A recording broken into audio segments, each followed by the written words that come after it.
Halo sahabat Gen, Assalamualaikum warahmatullahi wabarakatuh. Di video kali ini kita akan membahas kunci jawaban biologi kelas 11 bab 1 pada tugas latihan soal akhir bab pada halaman 57-62 di buku Biologi Kurikulum Merdeka pegangan kalian. Jadi kita bahas bersama mengenai soal atau perintah yang ada di tugas kali ini Gen. Tapi sebelum lanjut jangan lupa untuk subscribe ya Gen, agar Gen Sukses Media lebih semangat lagi nemenin kalian tugasnya. Jika sudah, kita lanjut. Kita masuk ke soal pertama berikut Gen. Perhatikan soal yang ada ini.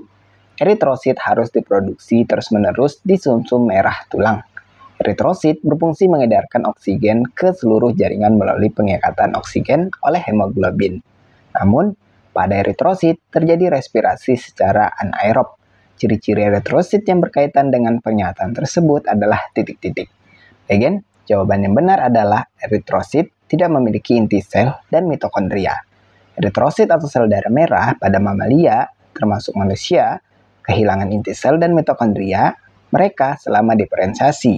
Hal ini kemungkinan lebih banyak ruang untuk hemoglobin, protein yang mengikat oksigen sehingga meningkatkan efisiensi pengangkutan oksigen ke seluruh tubuh.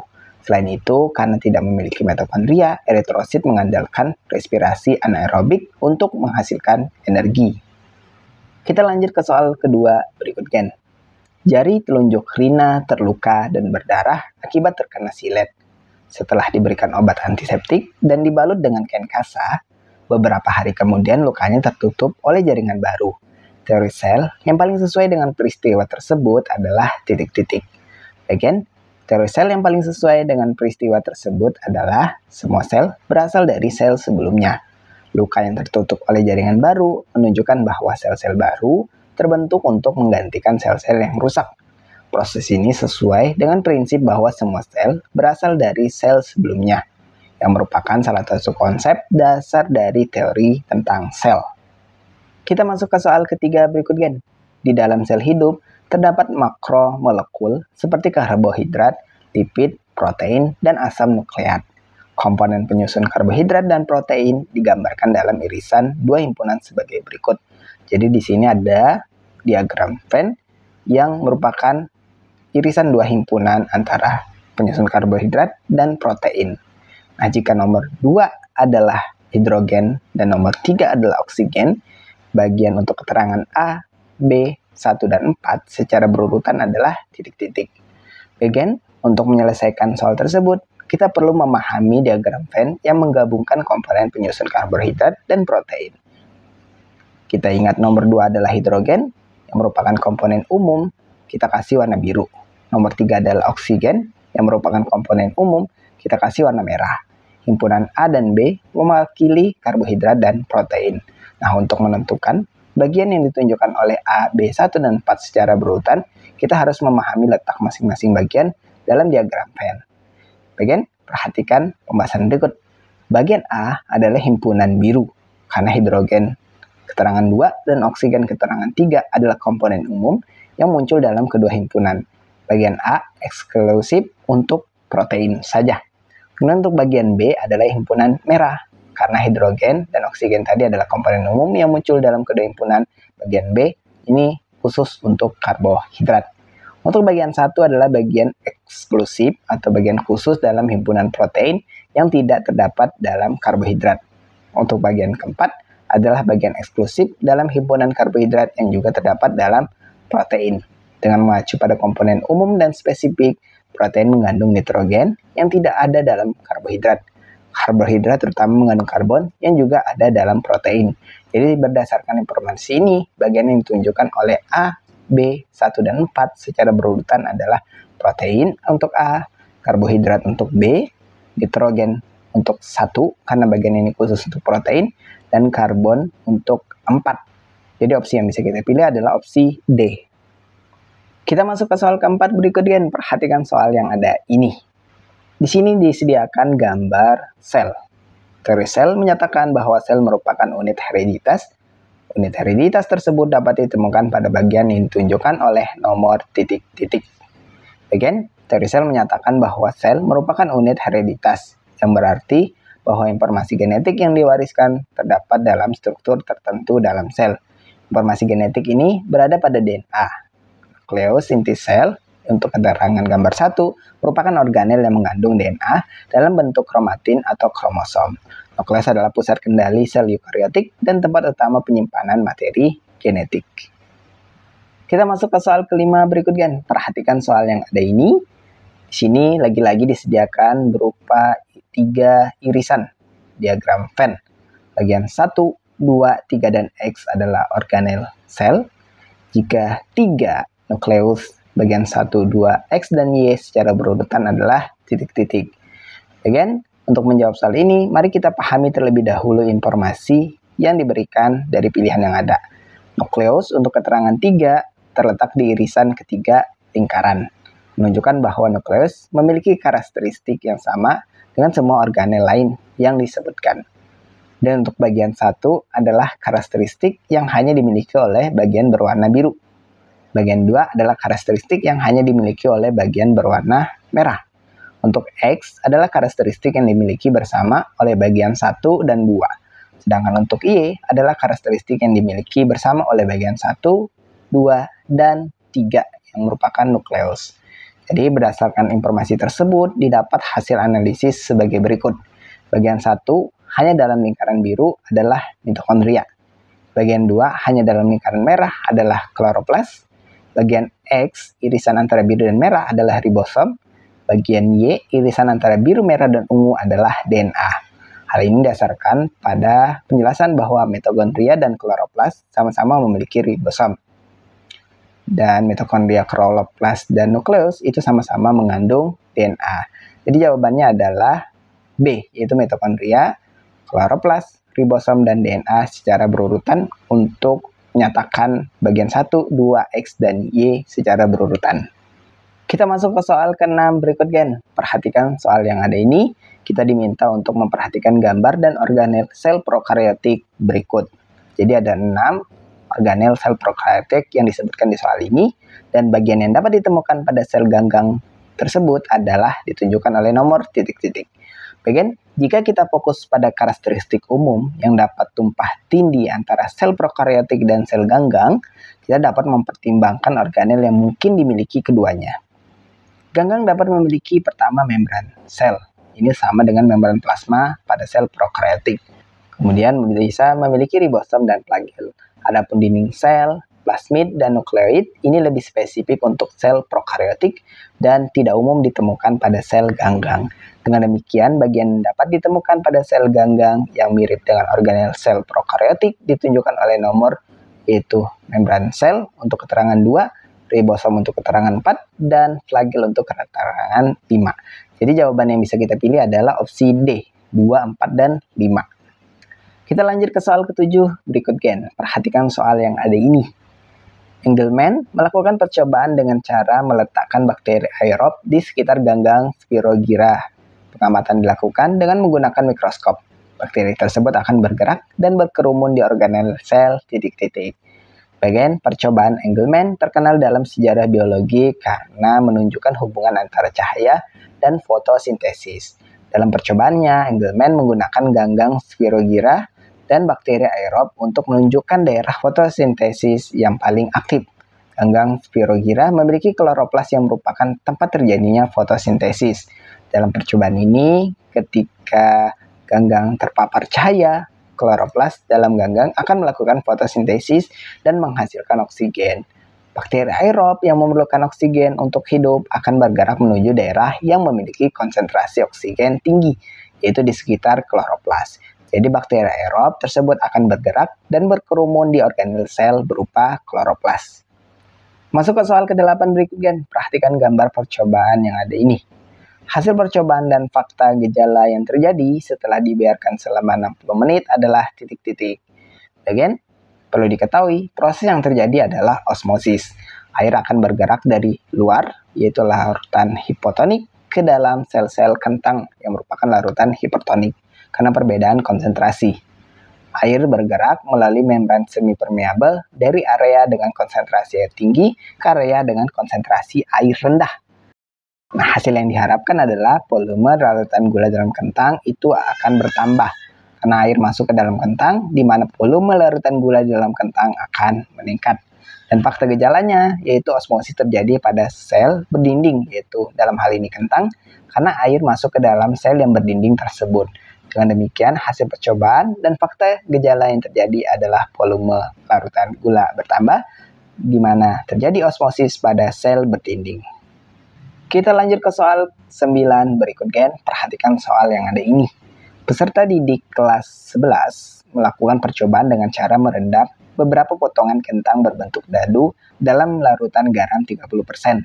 Setelah 45 menit, kentang tersebut ditimbang beratnya dan dibandingkan dengan berat kentang sebelum proses perendaman. Hasil percobaan dan alasan yang tepat adalah titik-titik. Oke, mari kita analisis apa yang terjadi berdasarkan konsep osmosis. Berkaitan dengan lingkungan hipertonik dan hipotonik. Larutan garam 30% adalah larutan hipertonik dibandingkan dengan cairan di dalam sel kentang.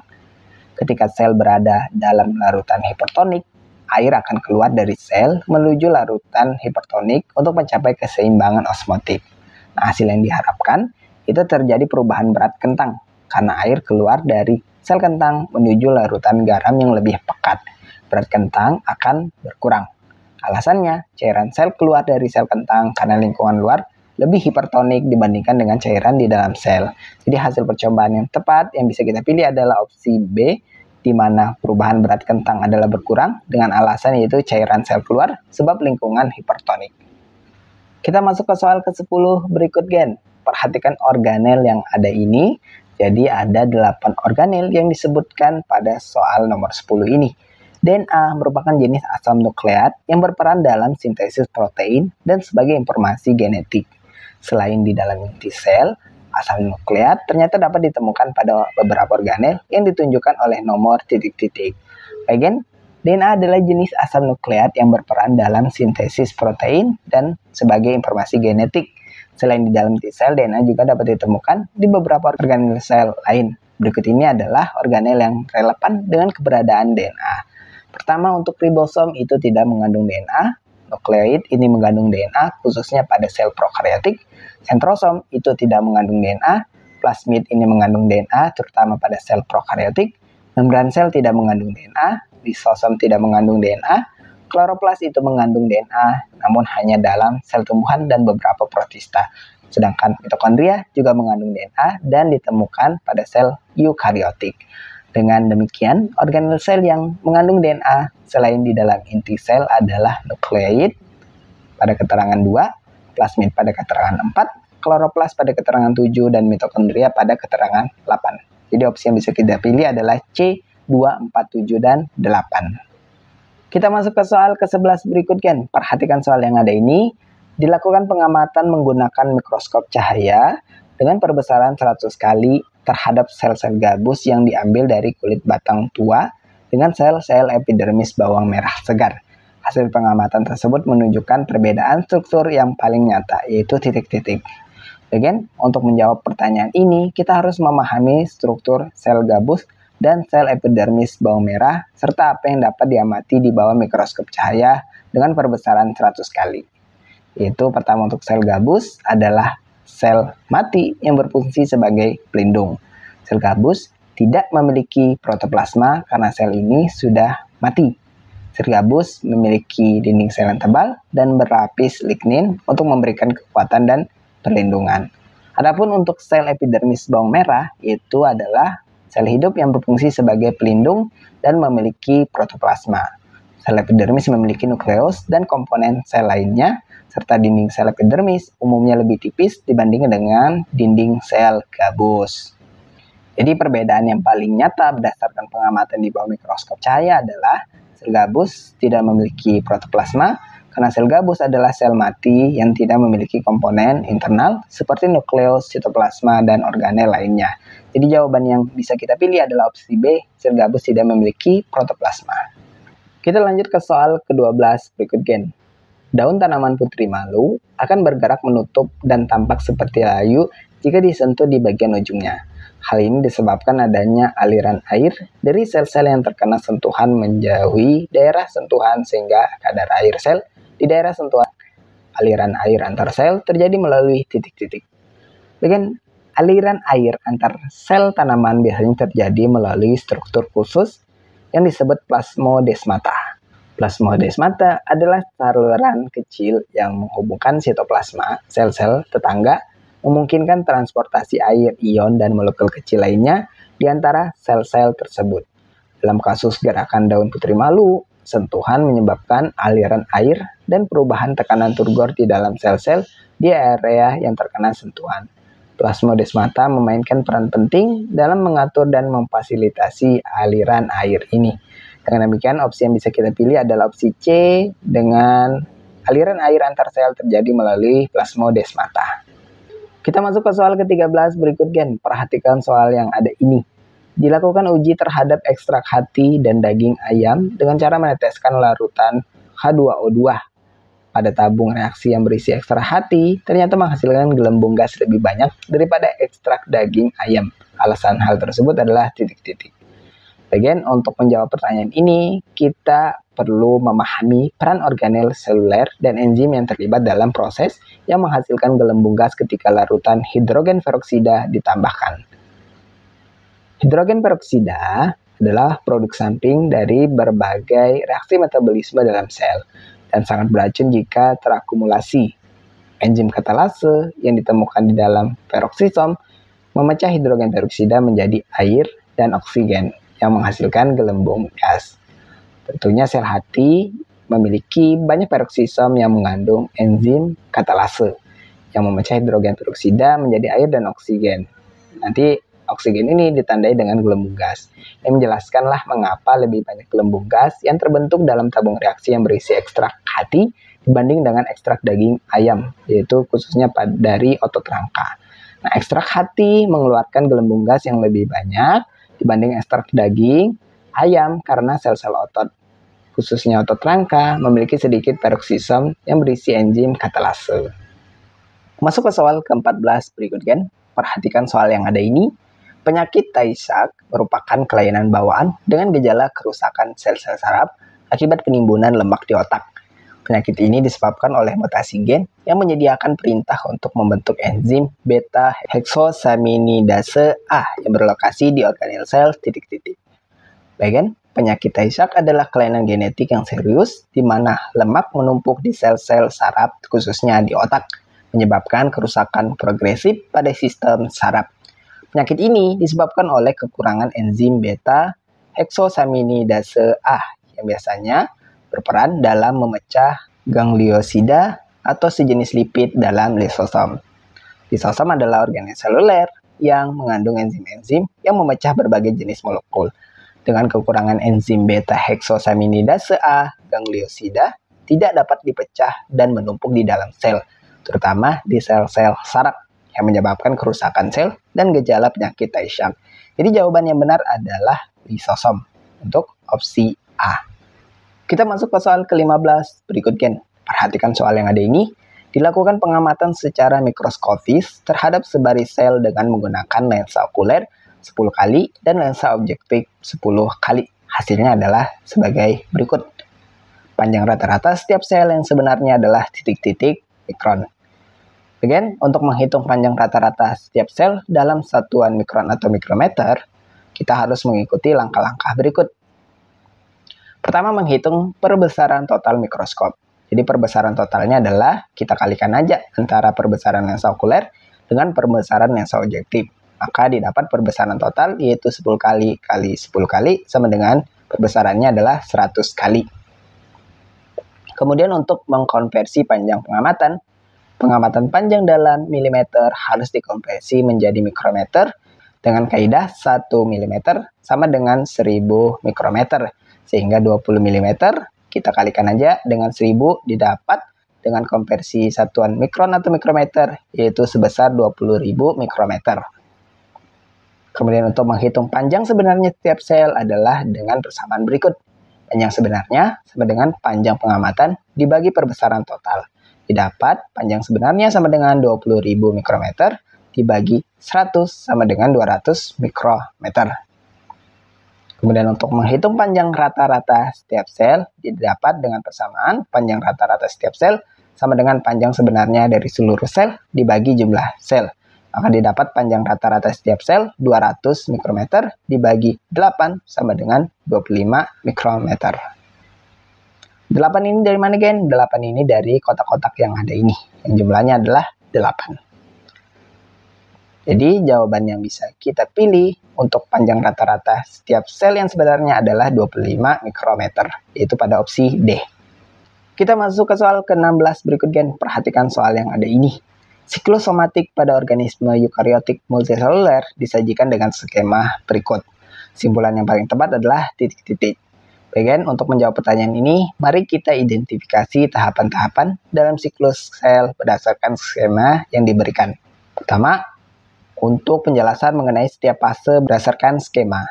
Fase P itu adalah fase mitotik, kemudian fase S itu meliputi fase G1 berkaitan dengan pertumbuhan sel, kemudian fase T adalah fase interfase S, kemudian fase U adalah fase interfase G2. Dengan informasi ini, mari kita evaluasi setiap simpulan yang ada. Untuk A, itu adalah pernyataan yang salah, karena fase Q adalah fase mitosis, di mana pembelahan inti sel terjadi, tetapi pemisahan sitoplasma terjadi di fase R. Kemudian untuk opsi B adalah pernyataan yang salah, karena fase U adalah fase interfase G2, bukan bagian dari mitosis. Untuk opsi C ini termasuk salah, di mana interfase meliputi fase G1S, fase ST, dan fase G2 untuk keterangan U. Untuk opsi D, kita anggap benar karena fase R adalah sitokinesis, di mana sitoplasma membelah menghasilkan 2 sel anak. Untuk opsi E, ini termasuk salah karena fase P adalah fase mitotik yang mencakup mitosis dan sitokinesis. Jadi jawaban yang bisa kita pilih dan yang benar adalah opsi D, di mana pada fase R terjadi pemisahan sitoplasma yang menghasilkan 2 sel anak. Kita lanjut ke soal ke-17 berikut, Gen. Pembelahan mitosis terjadi pada sel-sel tubuh, terutama jaringan yang masih mudah. Sementara meiosis terjadi pada sel-sel kelamin untuk reproduksi secara generatif. Perbedaan antara keduanya adalah titik-titik. Again, untuk menjawab pertanyaan tentang perbedaan antara mitosis dan meiosis, mari kita analisis setiap faktor pembeda yang diberikan dalam opsi yang ada ini. Untuk faktor pembeda, jumlah pembelahan, mitosis itu 1 kali pembelahan, meiosis itu 2 kali pembelahan. Untuk jumlah sel anakan, mitosis menghasilkan 2 sel anak, sedangkan meiosis menghasilkan 4 sel anak. Untuk interkinesis, mitosis tidak ada fase interkinesis karena hanya 1 siklus pembelahan. Sedangkan meiosis ada fase interkinesis antara meiosis 1 dan meiosis 2. Untuk perbandingan sifat sel anak dengan sel induk, mitosis itu adalah identik antara sel anak dengan induk, sedangkan meiosis itu sel anakan tidak identik dengan sel induk karena adanya rekombinasi genetik dan pengurangan jumlah kromosom sehingga sifatnya haploid. Untuk pindah silang gen pada kromosom, mitosis tidak ada pindah silang gen atau yang sering disebut dengan crossing over, sedangkan meiosis ada pindah silang gen pada kromosom selama profase 1. Nah, dari analisis di atas, satu-satunya opsi yang bisa kita pilih dan benar adalah opsi D yang berkaitan dengan perbandingan sifat sel anakan dengan sel induk, di mana mitosis identik, sedangkan meiosis tidak identik. Kita masuk ke soal ke-18 berikut, Gen. Perhatikan soal yang ada ini. Kalian disuguhkan dengan tabel berupa keterangan tahap pembelahan dan aktivitas sel yang terjadi. Pembelahan meiosis akan menghasilkan 4 sel anakan dengan sifat yang bervariasi. Pasangan yang paling sesuai antara tahap pembelahan dan aktivitas sel yang terjadi pada pembelahan sel secara meiosis adalah titik-titik. Bagian untuk menjawab pertanyaan ini, kita perlu mencocokkan setiap tahap pembelahan meiosis dengan aktivitas sel yang terjadi pada tahap tersebut. Berikut adalah deskripsi singkat dari setiap tahap meiosis yang relevan. Untuk tahapan meiosis, profase 1 terjadi pindah silang atau crossing over antara gen-gen pada kromosom homolog. Untuk metafase 1, kromosom homolog berjajar di bidang ekuatorial dalam 2 barisan. Pada fase 1, pasangan kromosom homolog memisah dan bergerak ke kutub yang berlawanan. Untuk fase 2, kromatid saudara memisah dan bergerak ke kutub yang berlawanan. Jadi pasangan yang paling sesuai antara tahap pembelahan dan aktivitas sel yang terjadi pada pembelahan sel secara meiosis adalah 14, 23, 31, dan 42. Kita masuk ke soal ke-19 berikut, Gen. Perhatikan soal yang ada ini. Vinblastine merupakan obat salah satu jenis kemoterapi dalam pengobatan kanker. Vinblastine mampu mendeteksi terjadinya perakitan mikrotubulus pada sel. Peristiwa yang dapat terdeteksi terkait peran vinblastine tersebut adalah titik-titik. Bagian perlu diketahui bahwa vinblastine adalah obat kemoterapi yang bekerja dengan mengganggu perakitan mikrotubulus dalam sel. Mikrotubulus adalah komponen penting dari sitoskeleton sel yang terlibat dalam berbagai proses seluler, termasuk pembentukan gelendong mitosis selama pembelahan sel. Gelendong mitosis adalah struktur yang membantu dalam pemisahan kromosom selama mitosis. Dengan mengganggu perakitan mikrotubulus, vinblastine mencegah pembentukan gelendong mitosis yang tepat, yang pada gilirannya menghambat pemisahan kromosom secara akurat selama pembelahan sel. Hal ini menyebabkan sel tidak dapat menyelesaikan mitosis dengan benar, yang berujung pada kematian sel kanker. Jadi peristiwa yang dapat terdeteksi terkait peran vinblastine tersebut adalah gangguan pada pembentukan gelendong mitosis. Masuk ke soal 20 berikut ini kan sebagai soal terakhir di sesi pilihan ganda ini. Perhatikan soal yang ada ini, perhatikan gambar organel sel yang ditampilkan dengan menggunakan mikroskop elektron berikut. Ciri-ciri dan fungsi organel tersebut adalah titik-titik. Berdasarkan gambar dan ciri-ciri yang diberikan, kita bisa mengidentifikasi organel tersebut sebagai organel mitokondria. Mitokondria adalah organel yang memiliki beberapa karakteristik khusus, diantaranya berkaitan dengan membran. Mitokondria memiliki membran ganda, yaitu membran luar dan membran dalam. Kemudian berkaitan dengan DNA, di mana mitokondria mengandung DNA sendiri yang bersifat sirkular, mirip dengan DNA prokariotik. Untuk klorofil, mitokondria tidak mengandung klorofil. Untuk fungsi utama mitokondria adalah menghasilkan ATP melalui proses respirasi seluler. Dengan demikian, jawaban yang bisa kita pilih adalah opsi E. Untuk membran ganda, DNA ada, klorofil tidak ada, dan fungsi menghasilkan ATP. Kita masuk ke soal pertama di sesi soal esai berikut kan. Perhatikan gambar eritrosit berikut. Untuk soal A, mengapa terjadi perubahan bentuk dari B menjadi A? Dan untuk soal B, mengapa terjadi perubahan bentuk dari B menjadi C? Bagian perubahan bentuk dari B menjadi A terjadi karena proses osmolaritas larutan, di mana eritrosit, yaitu sel darah merah pada gambar B, berada dalam larutan hipotonik. Dalam kondisi ini, air akan masuk ke dalam eritrosit melalui osmosis, menyebabkan sel membengkak dan akhirnya berubah bentuk menjadi A. Kemudian untuk perubahan bentuk dari B menjadi C juga terjadi karena proses osmolaritas larutan. Eritrosit pada gambar B ini berada dalam larutan hipertonik. Dalam kondisi ini, air akan keluar dari eritrosit melalui osmosis, menyebabkan sel mengerut dan berubah bentuk menjadi C. Kita masuk ke soal kedua berikut kan. Perhatikan soal yang ada ini. Dalam kehidupan sehari-hari, manusia sering memanfaatkan senyawa-senyawa yang terkandung dalam organel plastida ataupun vakuola sel tumbuh-tumbuhan. Berikut adalah dua anak soal yang memberikan perintah tentang tuliskan contoh senyawa dan kegunaannya dan jelaskan cara produksi senyawa tersebut.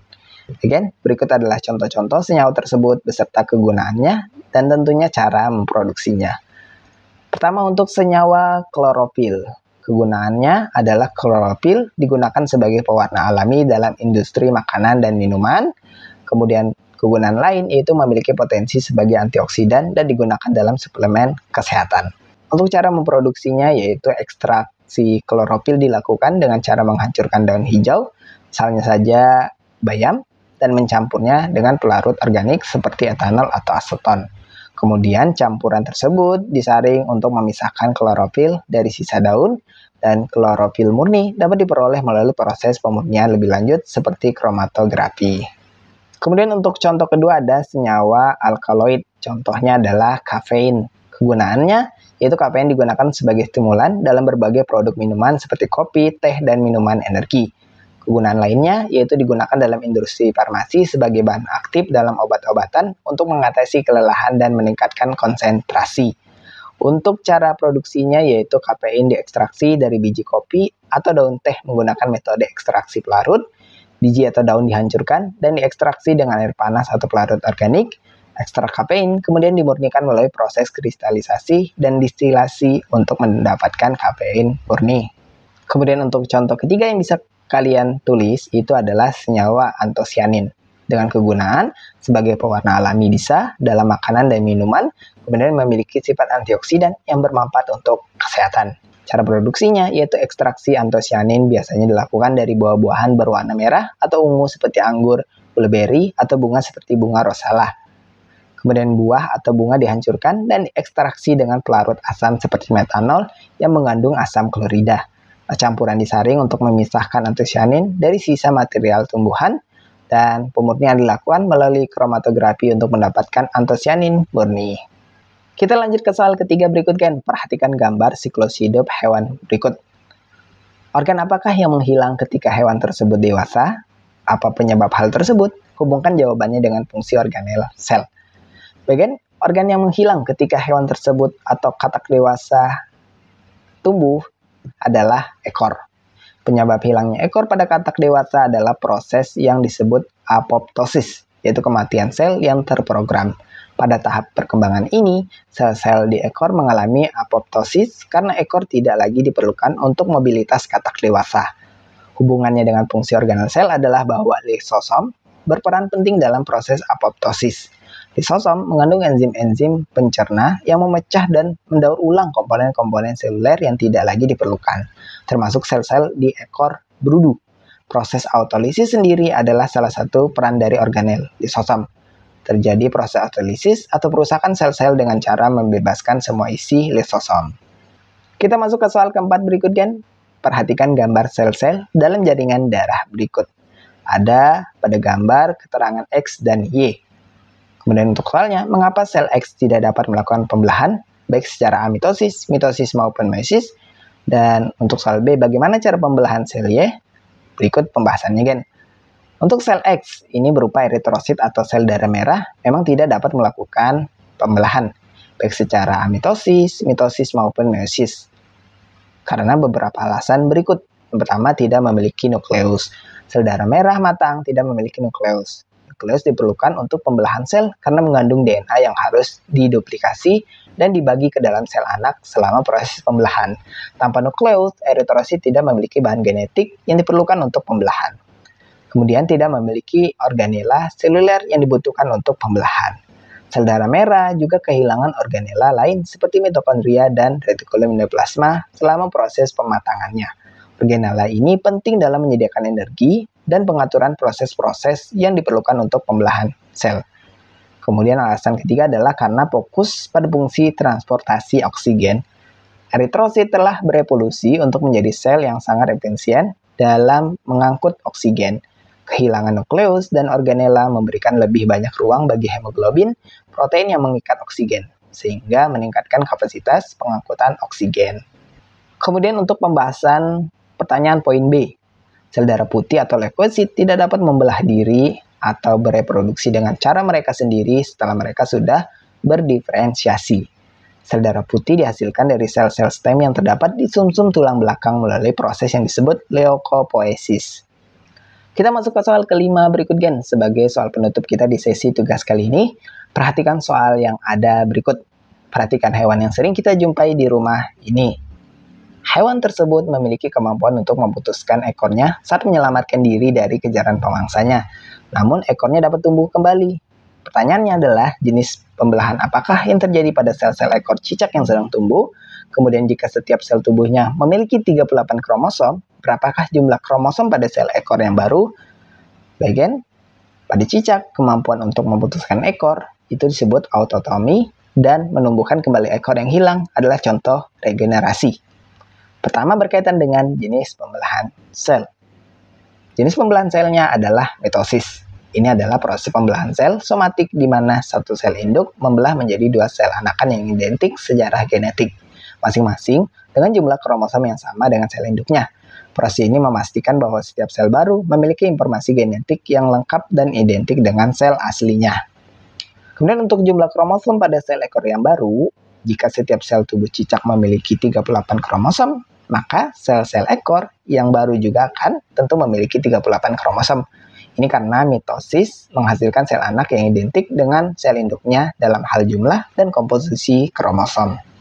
Nah, itulah tadi pembahasan kita untuk kunci jawaban biologi kelas 11 bab 1 pada sesi tugas latihan soal akhir bab. pada halaman 57 sampai 62 di buku di Geologi Kurikulum Merdeka. Terima kasih karena telah menonton video ini sampai habis, Ken. Jika dirasa video kali ini bermanfaat, jangan lupa untuk like dan subscribe ya, Gen. Akhir kata terima kasih dan wassalamualaikum warahmatullahi wabarakatuh.